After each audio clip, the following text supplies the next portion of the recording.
What is up, killers? Kev here, and today back with a brand new episode of 5 new console mods to hit the Bethesda.net website this week. This is episode 476 within my series, but without further ado guys, let's just jump straight into the video. True Combat add-on dodge roll and jump attack, coming in at 69.2 kilobytes of a download. Players' characters can now attack while jumping. Also, if you're using the sneak or stealth weapon during combat, you can dodge roll with being it activated, both going to be binded on the same button. It becomes invisible and invulnerable during this particular dodge roll. After the dodge roll, the player's sneak stat is going to be revealed. Obviously, that would make sense. This mod adds some limitations just because overall it's going to be for the PlayStation 4 and due to the physics and the scripts to do with the base game. If you're using a one-handed weapon, dodge rolls will not work within the third-person view. If you're using a two-handed weapon or a bow or even a crossbow, you can use the dodge roll when from the third-person view. Dodge rolls work more stable in first-person view. With this one is going to be self-explanatory, doesn't glitch or cause the game to sort of add those particular frames in and other different reasons to do with scripts. And in a rare case, the dodge roll may not occur or work. Overall, the scripts are going to be incredibly hard to master this particular one. A few known bugs to do with this particular mod: if you escape without killing an enemy during combat, you may not be able to go back into sneak. This bug may be fixed when using the power of surrender or finishing combat while killing all enemies within that particular zone.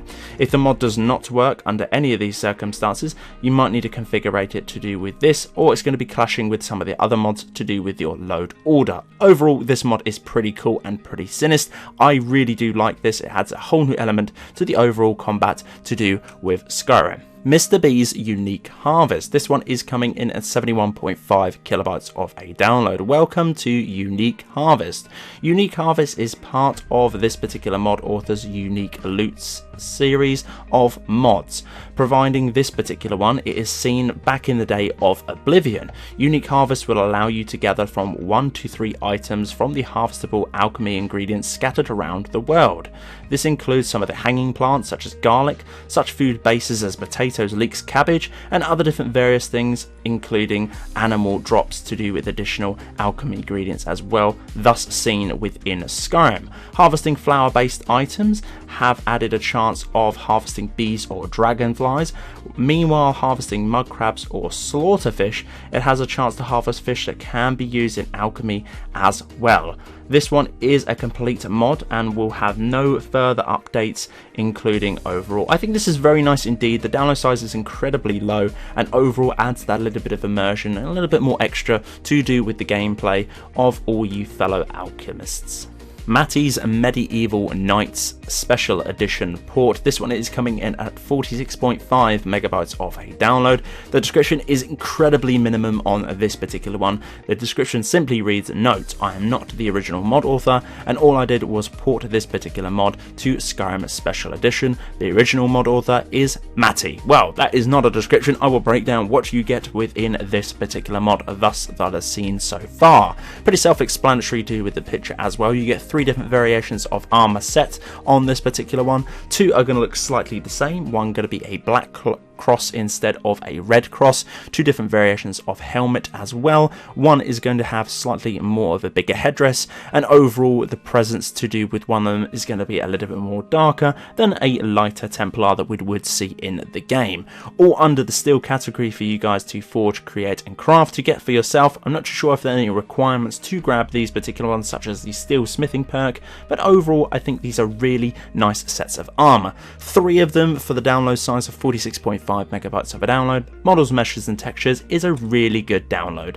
Imperial Agents 1992's Epic Enhanced Waters, coming in at 20.5 kilobytes of a download. This is going to be the mod author's first attempt to make the transparent look to the water. Now, not only you're probably arguing that we already have this within the base game, we can pretty much see through it, but It doesn't allow you to have this within the base game. For me, I realized that the realistic fact of the light and shadowing was actually going down to the bottom of the seabed. I actually do look at it quite a bit within this particular video. Also as well, underwater with this particular view of the third person, you can definitely see yourself without the blur now, which is obviously a massive thing for me as well. Hated that blur. It's kind of like a motion blur while in third person. This is going to be a small sort of differentiation between vanilla. These mods are only slightly going to enhance your gameplay, if not probably notice anything at all. But if you do want to see a before and after, once again Imperial Agent 1992 has their own mini mod showcase on their channel, and that is linked within their description within the page itself. If you want to go and find that, follow it through on my description, click the link there, and it should be displayed within the before and after in quotations down the bottom of the description. Project Mermaid swim animations. This one is coming in at 23.8 kilobytes of a download. Hopefully this will inspire someone to make clothing or armor or even a tail of some sort to fit this particular mod. But this particular Project Mermaid is not a mod from old Skyrim that allows you to swim like a mermaid. They have already done this for special edition, and it is pretty much heading over to us to enjoy on the Bethesda.no website. I actually tried this with a male character just to see if it did work with it as well, and it does. Obviously this would have the same effect on a female, and as we all know, mermaids are going to be female, but you get what I was trying to go for here. I was trying to see if the aspect of a male could actually use the swim animation, as I do play this, and I just overall like the sort of aesthetic point of view to do with some of these animations, and the swim animation is really nice indeed, especially from a top down and a third person at camera angle, swimming about left to right. There's a lot of hand movements and also a lot of kicking animations too. So overall I think it's very nice indeed. Even if it wasn't titled Mermaid, sort of a, well, Project Mermaid, I think you definitely could call it just swimming animations. Look absolutely awesome. But overall I think it's a really nice download. I'm probably going to keep this one due to the simplistic fact of it is going to come an incredibly low download size of 23.8 kilobytes of a download. So guys, that's the end of this particular episode. This has been episode 476 within my series. Guys, if you did enjoy it, I would very much appreciate a like on the video. It does help me out an awful lot. If you're new around here too and you haven't done thus so, click that subscribe button. Right next to as well, there's going to be a bell icon. If you click that, you will get a notification in some way, shape or form every single time I post a video like this to the channel. But until the next one guys, Killerkev here and Killerkev out.